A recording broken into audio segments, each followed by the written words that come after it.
October 28th, 1965. The Catholic Church officially declares Jewish people were not responsible for killing Jesus, and all it took was 2,000 years and a Netflix series.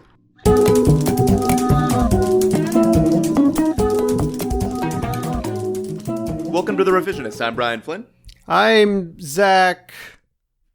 What's a good... You're trying to do a Halloween pun, aren't Yeah. You? My name's not super great for the Halloween puns.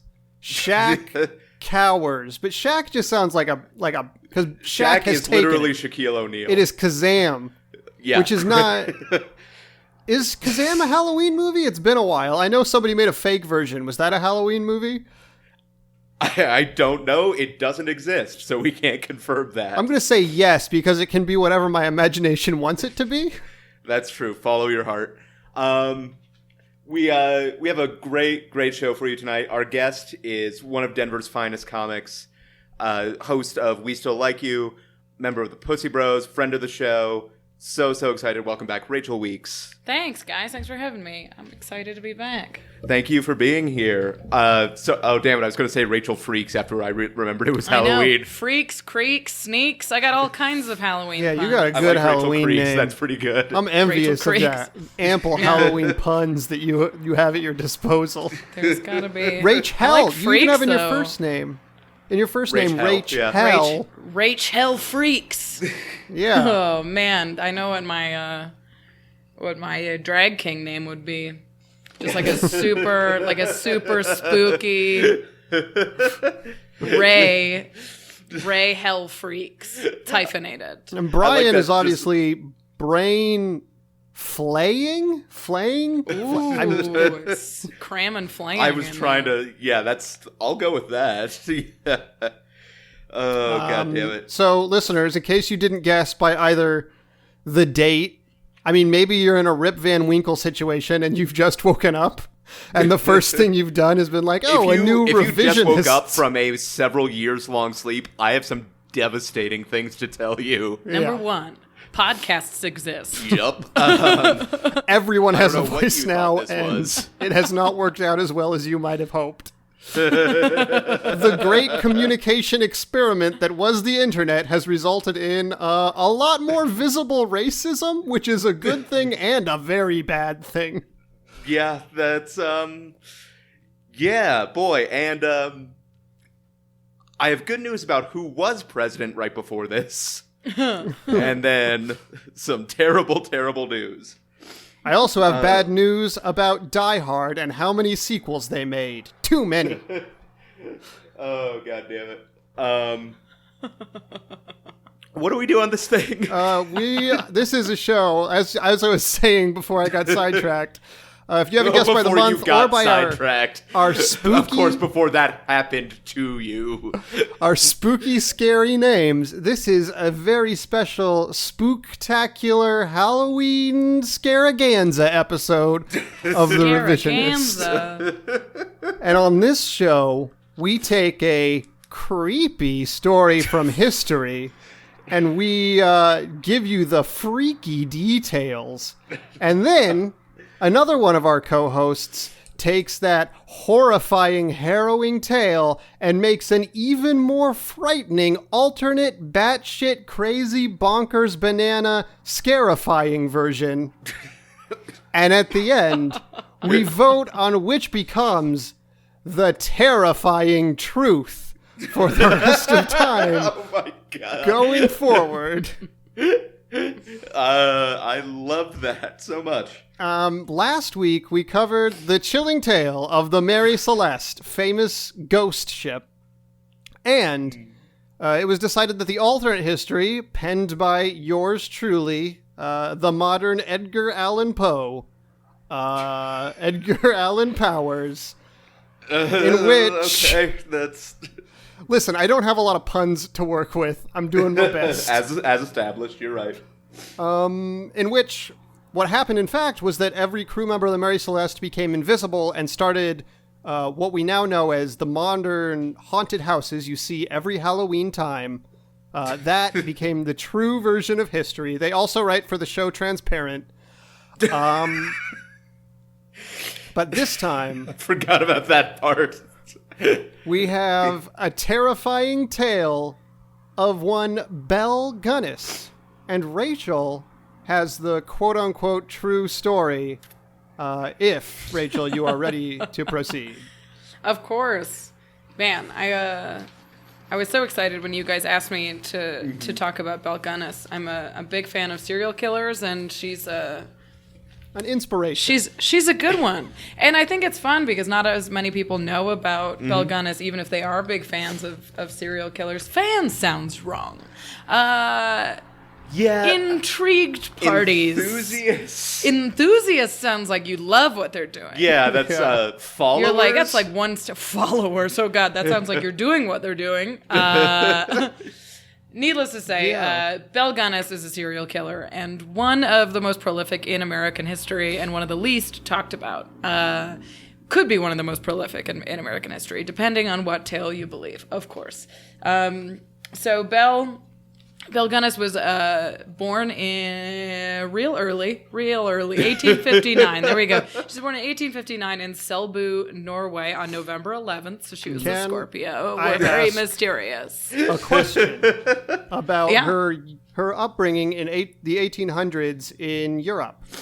Was she an attractive but book-smart girl who was shunned by the rest of her town, who she found provincial and boring? Well, see, this Belle is almost exactly the same as regular Belle that we all know and love, except for she was nearly 6 feet tall, weighed over 200 pounds, came from a poor family with a daughter of a stonemason, and was known to be able to lift caskets above her head. Well, I don't want to apply traditional beauty standards to Miss Gunness, so if you like every person hulking Norwegian woman named Brynhild, this is exactly your type. Born Brynhild Paulsdatter Strurseth. You know how the Norwegians love their vowels. It sounded like your face was melting. Strurseth. Make a Halloween pun out of that. She was the daughter of a stonemason, and she was a giant, as I said. But she was born very poor and decided to follow her older sister to the United States to get rich, basically. She wanted, that get quick rich. Get rich or die. Or murder a bunch of men trying. Get rich or kill trying. Is her. And she tried. So there's a story, like a lot of serial killers have an origin story as to like what fucked them up the most. Usually it's a bonk on the head, or they had a real attached mother or something like that. The story that's been unverified but gets told with Belle is that she went to a country dance in Norway as a pregnant woman, and she got attacked by a dude who kicked her in the stomach, and she miscarried, which is very sad. And she lived to super resent this guy who was rich, and he was never prosecuted. Don't worry, he died of stomach cancer shortly thereafter. You'll find out that most of the ways that people died in this story should have quotes around them. Yeah. I feel like and quotes usually mean poisoned. Yeah. I feel like this part of the story is like the origin story you hear in like horror movies, like Samara getting thrown in the well or Candyman getting bead to death. I feel like this is that part. Yeah, fun fact, Candyman was actually the kid from My Girl. Yeah, he took apparently you can choose your form when you become a ghost, and she decided her real form was Tony Todd. So wait, I thought it was I forgot who died in My Girl. Anna Chlumsky, I think.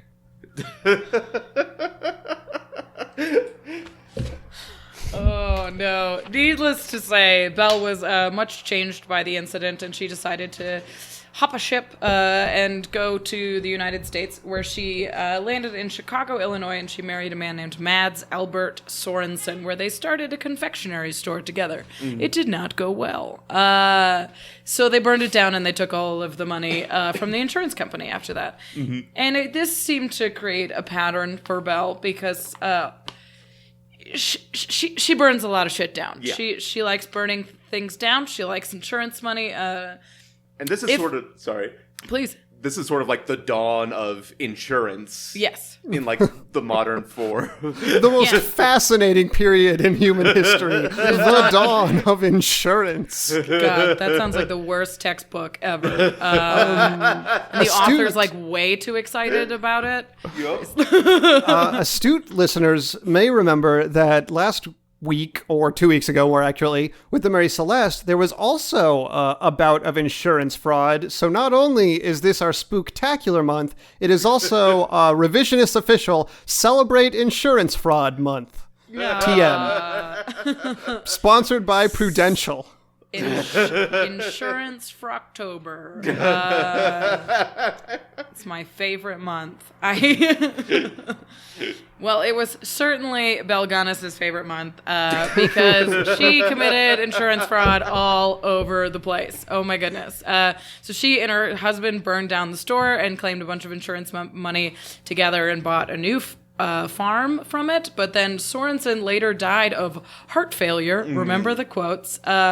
Or strychnine poisoning, which is her poison of choice. In the strictest definition of the sense, his heart did fail. It what failed. Caused it to fail failed. Is up to Why debate. is the question. Doctors at the time were not the best. No, I believe that the official diagnosis on Mr. Sorensen was that he died of big heart. Doctors at the time were like, basically... Which is like, that's Bigfoot's charity, actually. Right. I think doctors at the time were about as good at determining cause of death as your average character in Clue, who's like, was this a gun or was it a pipe? Maybe a rope? Well, if he did die of big heart, Mr. Sorensen died the single day that both of his insurance policies overlapped, which is convenient for Belle, who made $8,500 in 1884. So that's essentially $200,000 in modern money. So there's some reports that they had 4 kids. There's some reports that they had 0. If they had 4, 2 of them were poisoned, also with strychnine. They were like, well, it could be acute colitis, but it could also be big heart. It's hereditary, and also known to be huge in infants. So out of their 4 kids, 2 of them died of being poisoned. To be fair, they might have also died of 1890. Yeah, I was going to say. Being babies in the 1880s. She had a great 1890s. cover in that's just what happened to everyone. Babies just died. People died back then, all the time. Not like today where no one dies. No hey, one Rip Van dies. Winkle traveler. Good news. That. Bad news. Yeah. We haven't told you about the president yet. Okay. We're saving that for Imagine the the truly... worst person, then make it worse somehow, constantly. So at this point, she had 2 surviving kids, Myrtle and Lucy, but she also adopted a 10-year-old girl named Jenny. And they decided to, with all of the money that they made from murdering her husband, they decided to move to beautiful LaPorte, Indiana. Because, when you come upon $200,000, where do you want to go? You just won $200,000, Brian Flynn. Where do you want to go? The Monaco of Iowa. Yeah, of course. Indiana. Which is, Well, Everybody knows that Indiana is a place for old-timey rich people. That's why they call him Mike Pence, the old word for penny. God damn it. So shortly after moving and murdering her husband and 2 daughters, she married a man named Peter Gunness in 1902. 1 week before their ceremony, Peter's daughter died of uncertain causes, also in quotes, while alone in the house with Belle. Just suddenly, infant died. This would be her 4th lost infant, if you count the miscarriage, and her husband has also died. 7 months into their marriage, Peter also died of a tragic accident. Yes. a tragic accident. So these are Belle's 2 explanations for how Peter Gunness died. Let's see if you can sense the bullshit. It's amazing. So explanation number 1, Belle says he was reaching for his slippers next to the kitchen stove when he was scalded with brine to death. Burning. It was burned to death. Option 2. He was on the ground and a sausage grinder fell from a high shelf onto his head. Mm-hmm. You know how hanging out on the ground. You know how kitchen. a bludgeoning looks exactly like a horrible death burn. Now, Brian, you say on the ground like it's weird, but remember, this was like the 1890s, where one of the primary forms of entertainment was just be on the ground for a while. Be on the ground.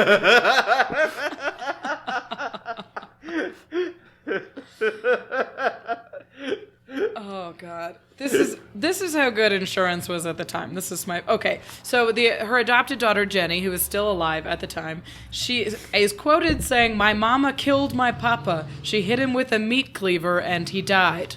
Don't tell a soul." Holy shit! This truly, I made that Clue joke earlier, but this is really like Clue level investigation. It literally, it's insane because right now the 3 different murder weapons are a fallen meat grinder, a meat cleaver, sort of a big fucking knife, or just a pot of soup. Those are the 3 options for how this how is like Peter died. That's like the preparation you get like in Iron Chef. Those are the 3 things they pull the curtains off of before the episode begins.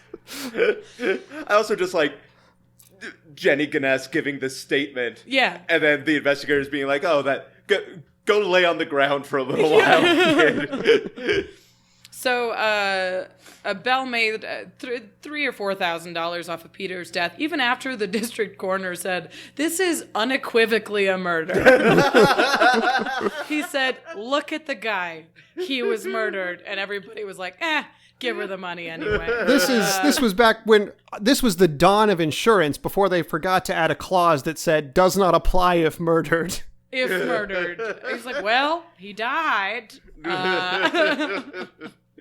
Soon after, she made this unofficial statement that she later rescinded, I suppose. Adopted daughter Jenny was supposedly sent away to Lutheran College in Los Angeles, which happened to be under the pig farm in the backyard.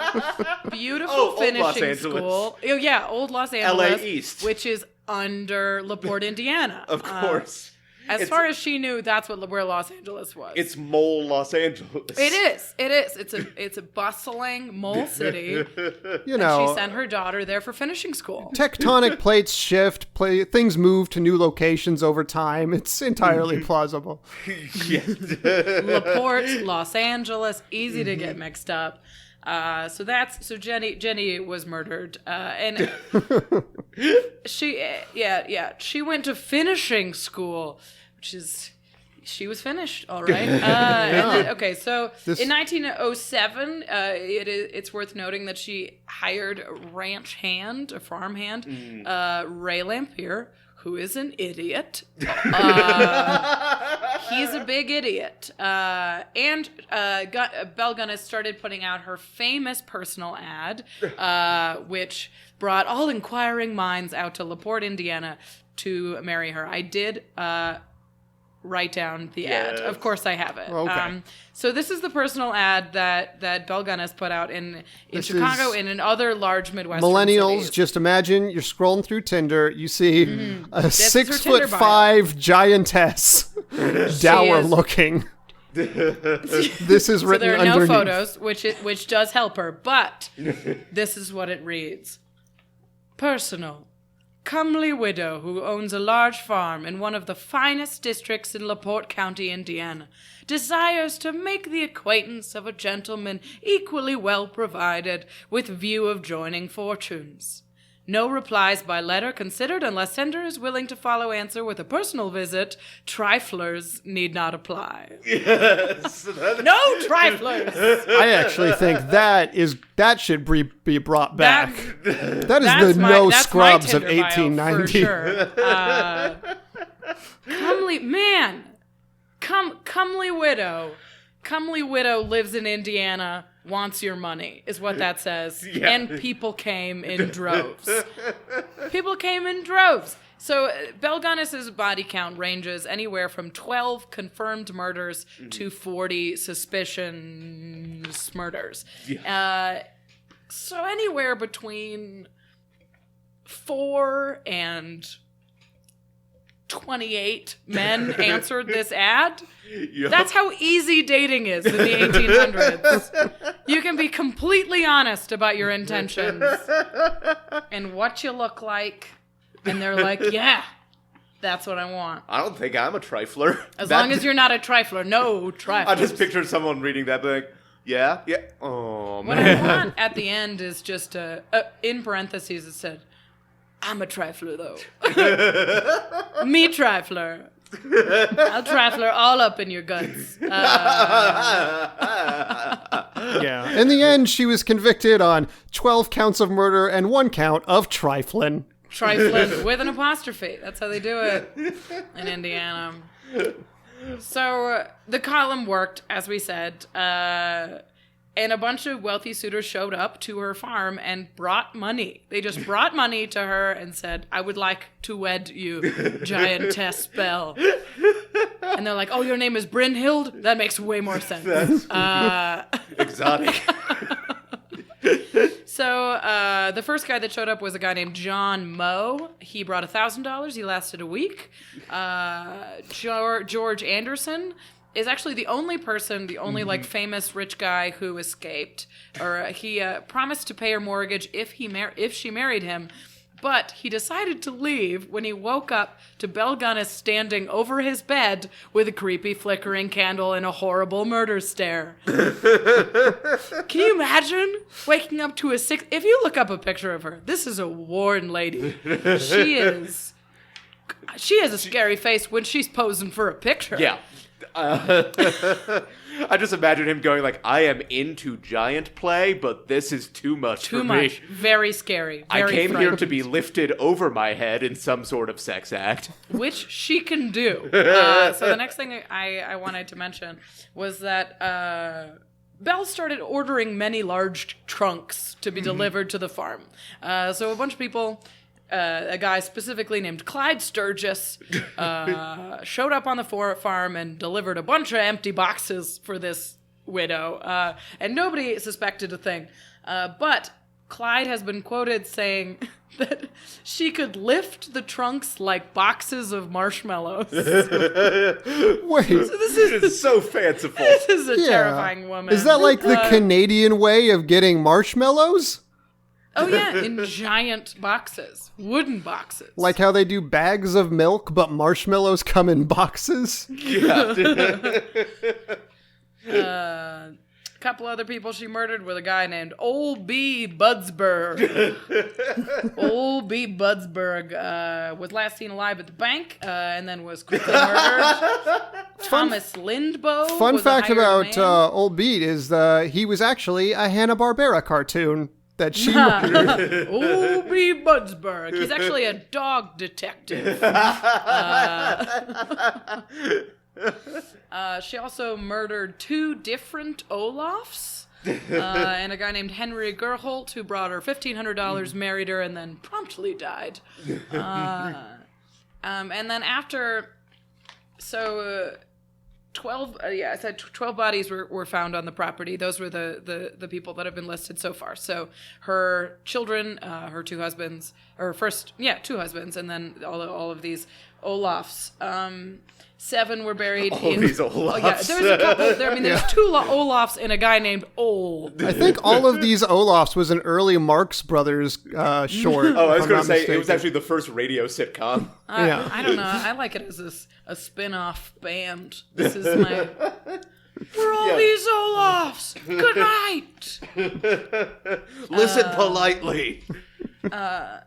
So they found 12 different remains buried on the property, and they found 7 bodies buried in 2 coffins in a cemetery plot. And then also Jenny Olsen, her adopted daughter, and Peter Gunness. I feel like I have skipped a pretty big part. So they found all these bodies later. I don't know why that's so early in the thing. But there was also a guy named Andrew Hedgerline who came to meet her after exchanging a series of letters with a lovely Belle. I admire the way you just steamrolled right through I feel like all these names are just 17 vowels with a consonant at the beginning and the end. Shigalite. What does it matter? He's gonna die. We all know this. He dies immediately. His name's Andrew. I can handle that. Andrew exchanged letters with our dearest Belle, and this is a letter that she wrote to him. It says, "To the dearest friend in the world, no woman in the world is happier than I am. I know that you are now to come to me and be my own. I can tell from your letters that you are the man I want. Very rich. It does not take one long to tell when to like a person, and you I like better than anyone in the world, I know. Think how we'll enjoy each other's company. You, the sweetest man in the whole world." That's it. We will be alone. We will be all alone with each other. Can you conceive of anything nicer? I think of you constantly. Oh, God, she's so spooky. When I hear your name mentioned, and this is when one of the dear, dead children speaks of you, or I hear myself humming it with the words of an old love song, it is beautiful music to my ears. My heart beats in wild rapture for you, my Andrew. I love you. Come prepared to stay forever. What? She couldn't resist. Like he opened the letter and a bunch of bats flew out.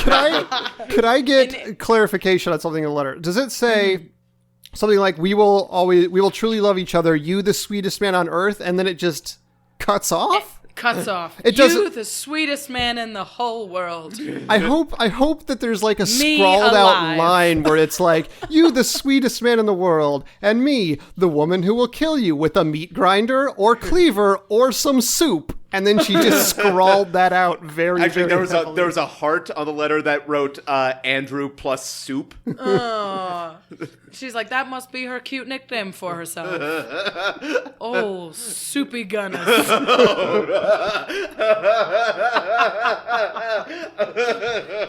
That's like that is an early jazz musician if I ever heard one. Oh, God. So we all know that Andrew responded to her beautiful, well-written letter with a single word that just said, "Pics?" ? Okay. That's a part of the real history. And no, what Andrew did do is he arrived at the farm with $2,900 and he vanished days after. Andrew's brother, being apparently the only family member to give a shit, became suspicious. And he sent her a letter being like, "Yo, where's my brother?" And she sent him a letter back. And this is the most brilliant thing about Belle, is she's so brazen. She sent him a letter saying, "Well, I don't know where he is. You could come look for him. But manhunts are an expensive business, so bring cash." I love That's what so she said. Oh my God. That's amazing. It's like, I don't know where your dead brother is. You could join him. So this whole time for the last couple of years, so at this point it's like 1908, and her stupid farmhand Ray Lampier has fallen madly in love with Belle. Just loves all the murder and pig shit that he's been burying bodies in, and 8 children that they've murdered together. So they're in love. Was this guy an accomplice to the murders? He was not an accomplice in the murder, but he definitely did the dirty work. So he ended up burying a lot of bodies and getting rid of a lot of bodies. So he was aware that she was murdering people. Super aware. He actually outed her at the end. So he was super in love with her, and he was jealous of all these guys who had come to the farm to die. So she fired him. Oh man, why can't I be like that? Oh God, I want her sweet, sweet thighs. Okay. So Ray, that was a different direction. He's not into her for her money. He likes her giant hulking body. Ray was jealous of all the action these guys were getting, and she was not into him. She didn't like him that way, you know. He was more of a burying bodies in a pig shit type guy. Yeah, the classic side guy. Definitely. Who deals with the bodies Jasper and pig and shit. Horace. Not looking for serious relationship, just want somebody for bodies and pig shit. Yeah, that's what she wasn't looking for a relationship, but Ray loved her. So she was like, you know what, you're getting in the way of my shit. You can't be showing up here all jealous like. So she fired him. And then when he stalked her, she tried to get him committed. She went to the authorities and she was like, I got a crazy dude. He's threatening my family. He's threatening to burn down my building. He's threatening to murder my husband, who she has already murdered at this point. Which, ballsy. Definitely. So she was doing all this stuff to kind of set up her escape plan. So she's worried about Andrew's brother coming to the farm. She's worried about, she's got a lot of letters out, and things are kind of starting to get messy at this point. So she sets Ray up and burns the farm down. Inside, of course, were her 3 foster children. Why did they keep giving her foster children? They were like, more? Are you out of the ones you had before? Where did they go? Well, we can always supply you with more children that she just keeps murdering. So she burns down the farm and her 3 foster children inside, who were all found to be poisoned. But there was a 4th body inside the farmhouse, a headless body. Which was supposed to be Gunness. It was supposed to, like, trick everybody, like, well, Belle's dead. But the body that she burned was, like, 5'3" with a head. So, like, they estimated to include the head. It was like a teeny woman that she murdered to be like, that's me. And they said she was no more... She didn't even put in the work. She's like, they said the body was like certainly no more than 150 pounds. Like, I love also just how your Belle voice went from pretty normal when you were reading the letters to Jack and the Giant Beanstalk level. That's me. That's me. That's me. That 150-pound, 5'3" woman. That's me. But she did leave her fillings, so she pulled out her fillings and like left it just lying around, which is crazy. I love how lazy she is. I mean, granted, it's worked out really well for her to be super lazy about murder to this point, but I'd love Literally everyone she murdered showed up on her doorstep. I feel like at this point, she got DoorDash victims delivered via Postmates. Like I feel like at this point I would not be super surprised if she showed up to the coroner to identify her own body. Yeah, that's me. I'm pretty sure. That's me. To be fair, also though, where in the hell are you going to find another 7-foot-tall redwood woman? Like a giant Norwegian woman. You know, she had to make do. People were smaller at the time. Except for her. She was a giant. So, of course, they blamed Gunness's hired hand, Ray Lampier. He was arrested for both murder and arson. He was only found guilty of arson. They didn't find her... They were like, yeah, it's an accident. He didn't mean to kill his beloved Brynhild. Just set her house on fire. He ended up being imprisoned for life. And he actually revealed the truth about Belle. So a lot of the stories that we know about him are things that came specifically from Ray. So he was the one that said Belle burned her own house down. He confirmed that the body was recovered was not hers. And we're like, no shit, Ray. It was a tiny body. We knew that. But he also knew that she had skipped town with most of the money from her bank accounts. And I mean, officially, she was never heard from again. She disappeared. This giant woman left Indiana and just disappeared. Like she didn't have a Facebook post. She left Twitter entirely. But she did have a shitload of money from all of these people that she murdered. At the time, they said that she escaped with roughly $750,000. I mean, our money. I mean, it would have been like $20,000 probably at their time. There was, and it's been a while since I've listened to the lore episode about her. There was something at the end of that when, like, someone... There was a woman in L.A. who poisoned her husband, who some people thought might have been Gunness, not L.A. and LaPorte, not the L.A. under the pig farm, the real L.A. Well, the moles were suspicious. Yeah. But She they went never to top LA. positively. She died while awaiting trial, that woman who poisoned her husband, and Yes. they never positively identified her, but some people thought it was Gunness. Yeah. Oh, this is the other thing that I wanted to mention.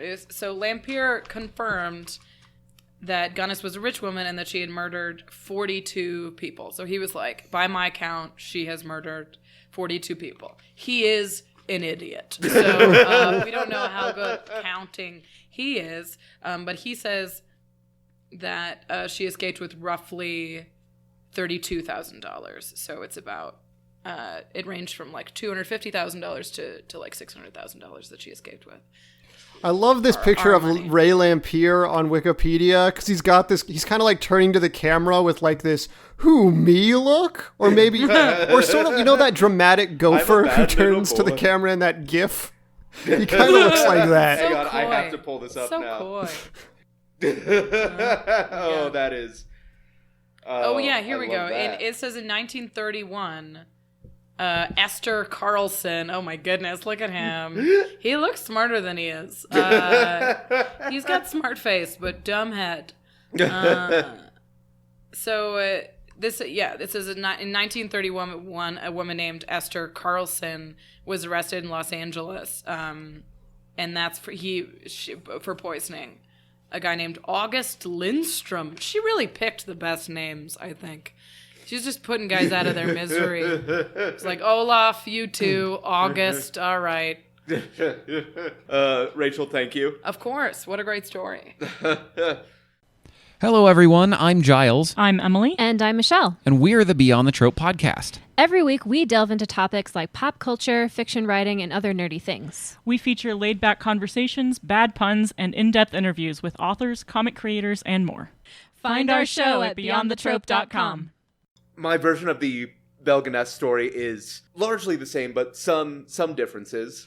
Belle Gunness, which her maiden name was Schneffelborg?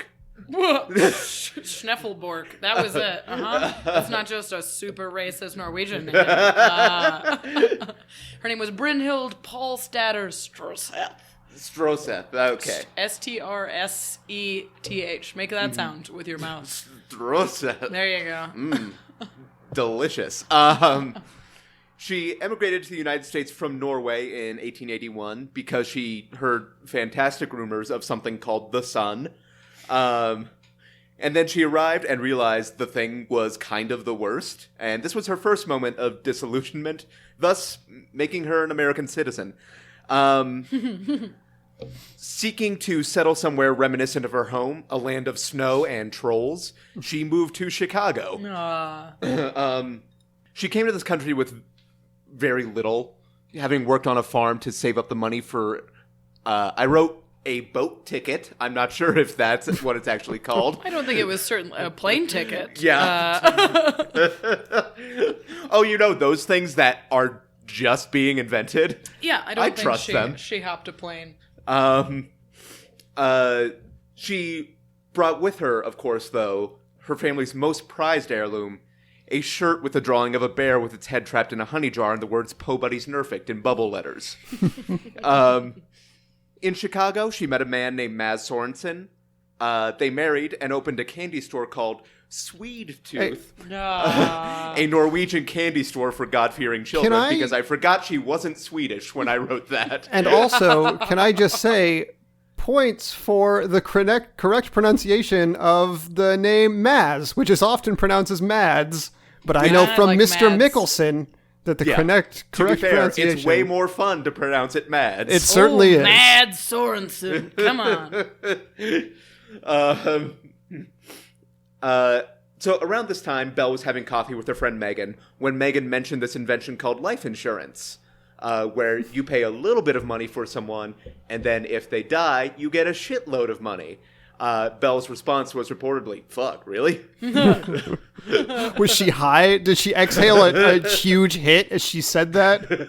Yeah, she finished ripping a sweet bong. I don't know. I've never smoked marijuana. Ripping a sweet bomb. But Belle and Mads were, happy. They madly in love. She would look at him every night and go, I am Mads about you. I am Mads about you.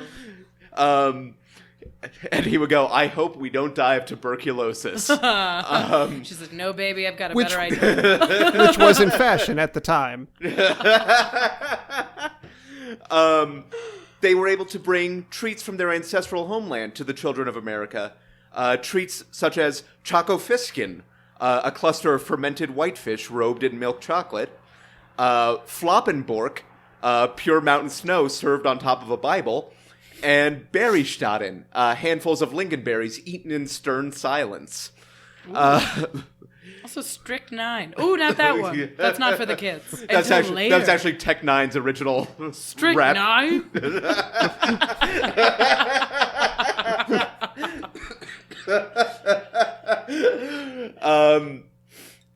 But within a year, their candy shop had gone out of business. But then it had burned up.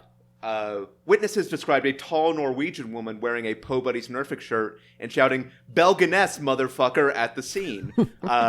Naturally, it was assumed the Irish were to blame. That same night, she went home rejoicing in her family's traditional bear shirt. When her husband confronted her about the whole arson thing, he is known to have said, Belle, why are you doing this on this special night when both of my life insurance policies overlap, dude? And then Belle totally punched his face so hard that it got all smushed and he died. Why is everybody waiting for the stars to align? What you really need is just get those life insurance policies. Just get them. That's the only Venn diagram you need. That is the only plan I have for my eventual family, to take care of them. Also, I don't really get this dates aligned. Was life insurance like the lottery originally, where it's like, if you die on these days, it's double the payout? Yeah, he had the Powerball. It's the Wheel of Fortune. From what I understand, they were two different policies, and one was expiring. Yeah. The next day. Okay, that makes more sense. I thought it was some kind of weird Powerball situation with the insurance. Yeah, she didn't hit the fucking double death score. Like a cheap knockoff insurance that only applies on Sundays. Yeah. It's a fucking President's Day sale of murder. Look, Belle skimped on a lot of things. It was never life insurance. She had the best life insurance and the worst pigs in town. Yeah. She did. But those Bibles she served that snow on weren't real Bibles. Knockoff Bibles is a hilarious thing. Wait, this just says Bibble. I don't understand. You got the Bible off of LimeWire. Why is there a 20-minute gap in the middle? Literally, you have dysentery. And when I open up this Bible, it's just a personal ad for a comely widow.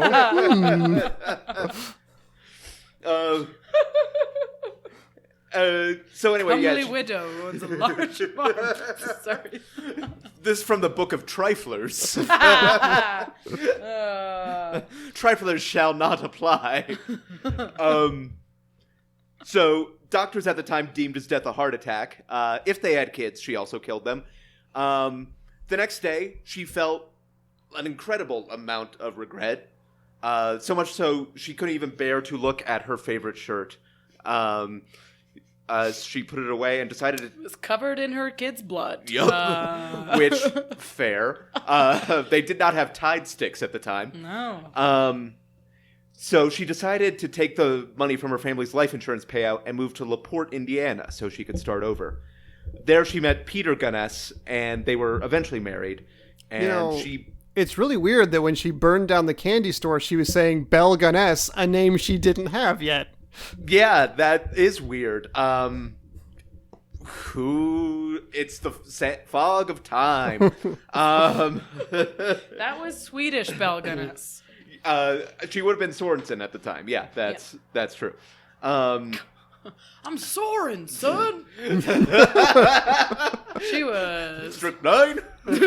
strychnine. Yeah, that is the new canon of this story, Brian. Whether you like it or not, when she came out, she said, "I'm Belle Sorenson Strychnine." Check me on SoundCloud. Comely widows be trifling.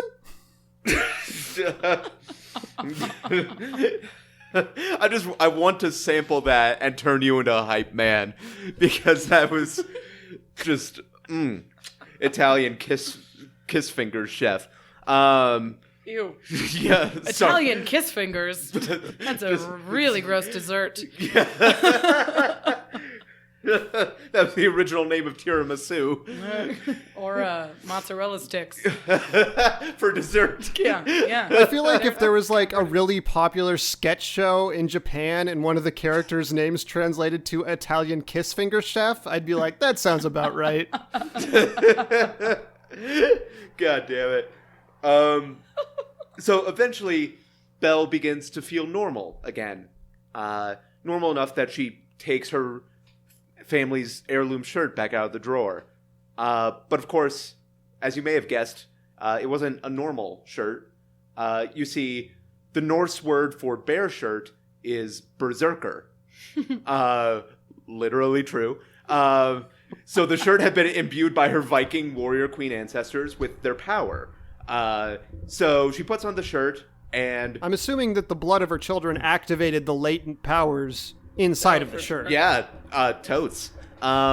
She puts the shirt on and beats Peter to death with pickle brine and a sausage grinder. His last words were reportedly, "This sausage is too spicy," and then he dies. I wish I could tell you how sad my face looked to be saying that. But she's finally overcome with her own power, and she realized the only thing in life sweeter than fish candy and mediocre Norse dick was getting paid. So she takes out her famous personal ad. Make money, get money. Strychnine. Lars better have my money. So dumb. So luring men to her farm and punching them and taking their money. Then she's contacted by a man named Ray Lamphere. He wrote her saying, "I'm kind of interested in doing a Renfield thing with you." She replied, "That doesn't quite fit what I'm going for, but whatever, tag along." And he turns out to be good at digging, which was a valued skill set. Yeah, Belle Gunness needs a hype man, not a Renfield. Yeah. I mean, Renfield is nothing if not Dracula's hype man. That's true. Renfield was the original hype digger. man. And he was a pig shit digger. Gold digger seeks pig shit digger. Match made in heaven. But he was a creep and was obsessed with Belle and became jealous of the suitors who came her way and didn't leave. She would have punched him to death, but that would require touching him. So hence the fire and the frame job and everything else that Rachel, you already discussed. And Belle disappeared with her bear shirt and her money, killing boring and awful men and making a shitload off of it. But eventually, she did meet someone who shared her wealth, her passion for candy, and her skill at killing children. One Mr. William Wonka. Anyway, she murdered him and became Willy Wonka, who's totally real. And that's the story of Belle Gunness.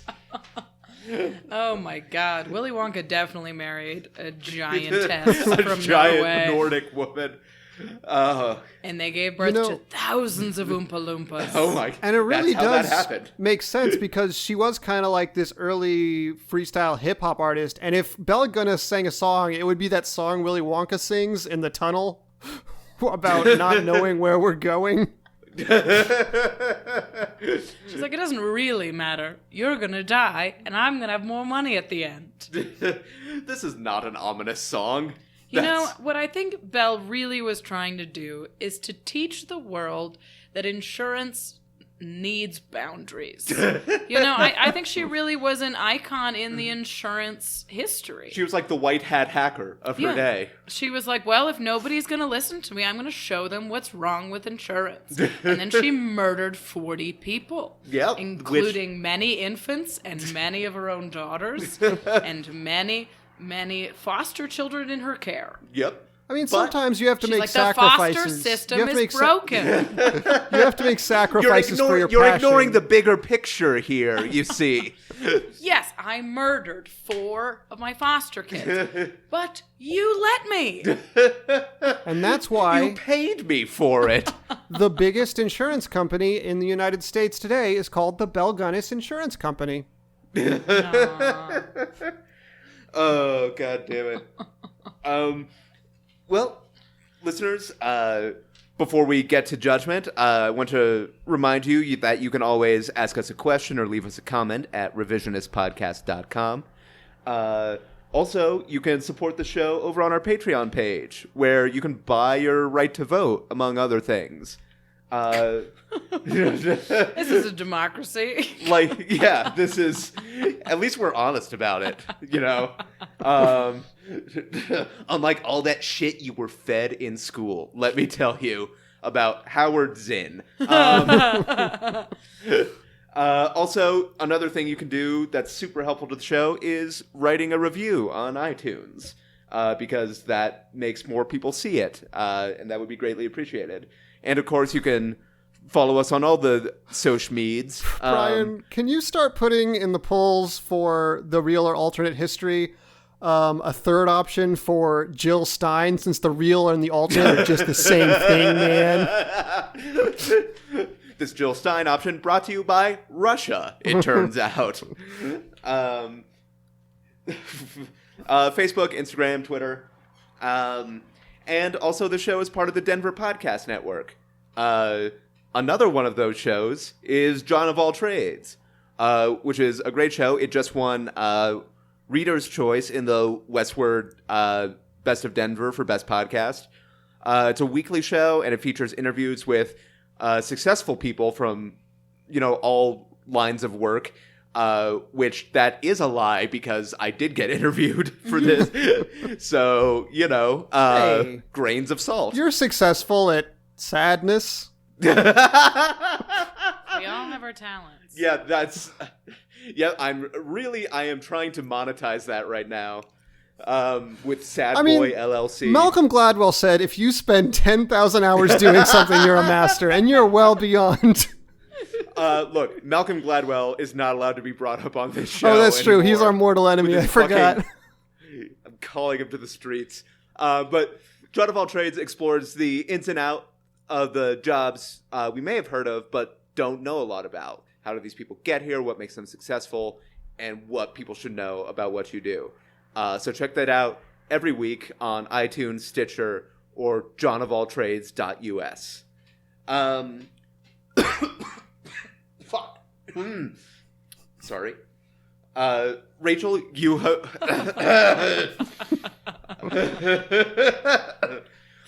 Rachel, wow. You host... so many body functions just happened. Yeah, sorry. I've edited those out.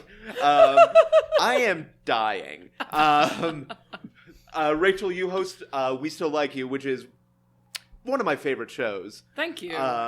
It's great. It's actually a podcast as well. It started in Chicago. It's a storytelling show about shame and embarrassment, and the crowd washes away the shame and embarrassment by shouting, "We still like you" at the performers. It's the best. Please check out the podcast that has stories from Chicago, Louisville, and from Denver. Mm-hmm. Also, a member of Pussy Bros, Yeah. the comedy supergroup with friends of the show, Christy Buckley, Janae Burris. Yeah, Yeah. it's the best. And like us on Facebook, we post all of our shows and stuff that we're doing at Pussy Bros on Facebook. And then, you're hosting for Nate Bargatze.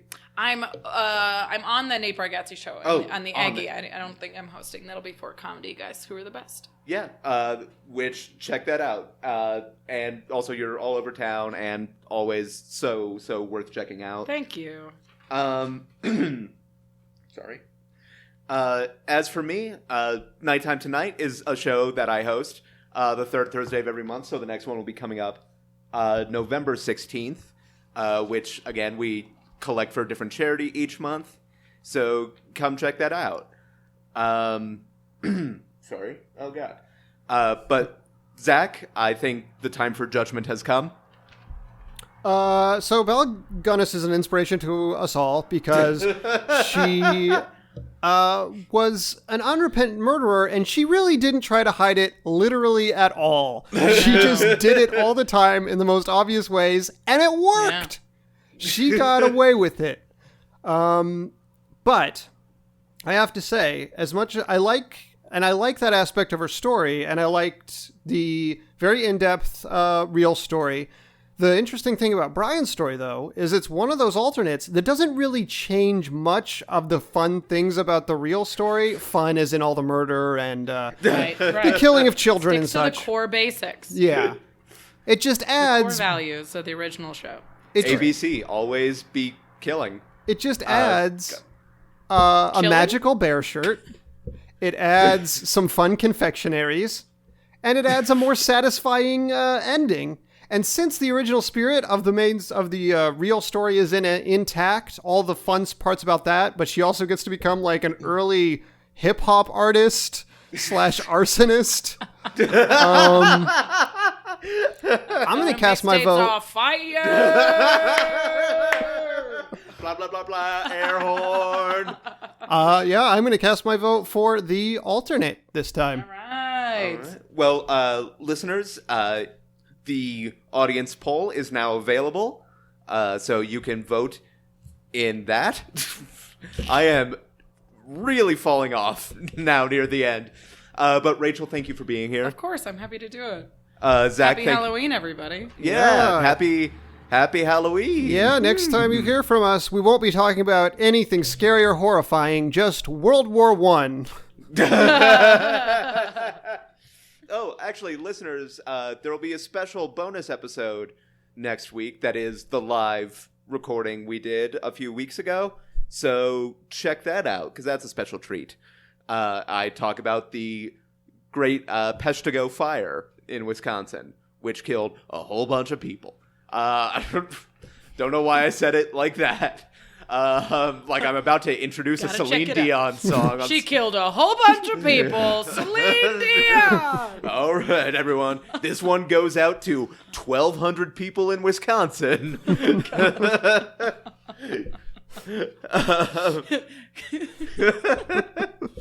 was going to say great balls of It's Alicia Keys. This girl is on fire. This girl is on fire.